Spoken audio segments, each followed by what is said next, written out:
حضرت امیر خسرو بصغیر کے ان عظیم صوفی بزرگوں میں سے ہیں جنہوں نے علم ادب موسیقی اور روحانیت کو ایک لڑی میں پرو دیا۔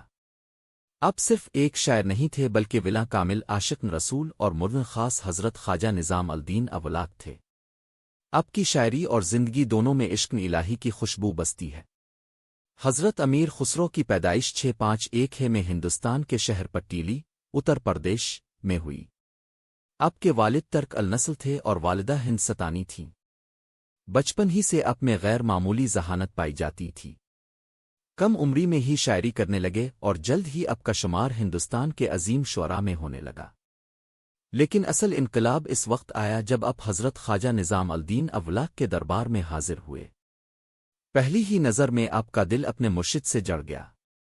اپنی پوری زندگی مرشد کی غلامی میں گزار دی۔ آپ فرمایا کرتے تھے، اگر میرا دین مرشد کے قدموں سے وابستہ نہ ہوتا تو میری شاعری بھی بے معنی ہوتی۔ حضرت امیر خسرو نہایت عاجز، نرم دل اور خدمت گزار انسان تھے۔ آپ شاہی درباروں سے وابستہ رہے مگر دل ہمیشہ درویشی میں رہا۔ جو کچھ کماتے مرشد کے قدموں میں نظر کر دیتے، غریبوں میں بانٹ دیتے۔ ایک مشہور واقعہ ہے کہ ایک مرتبہ کسی نے حضرت نظام الدین اولاق سے پوچھا، حضرت، اب کے بعد اس خانقاہ کو کون سنبھالے گا؟ آپ مسکرائے اور فرمایا، خسرو ہے نا، وہی کافی ہے۔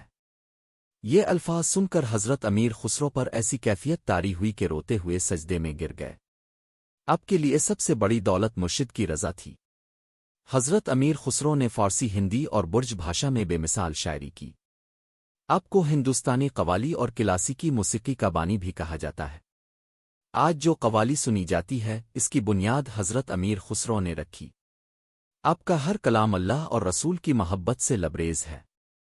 جب حضرت خواجہ نظام الدین اولاق کا وصال ہوا تو حضرت امیر خسرو ٹوٹ کر رہ گئے۔ چند ہی مہینوں بعد اپنے بھی اس دنیا سے رخصت اختیار کر لی۔ لوگوں نے کہا کہ مرشد کے بغیر خسرو زندہ نہ رہ سکے۔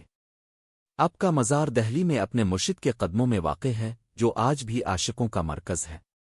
حضرت امیر خسرو ہمیں یہ سبق دیتے ہیں کہ علم کے ساتھ عاجزی ضروری ہے، محبت کے بغیر عبادت ادھوری ہے، اور مرشد کی غلامی انسان کو اللہ تک پہنچا دیتی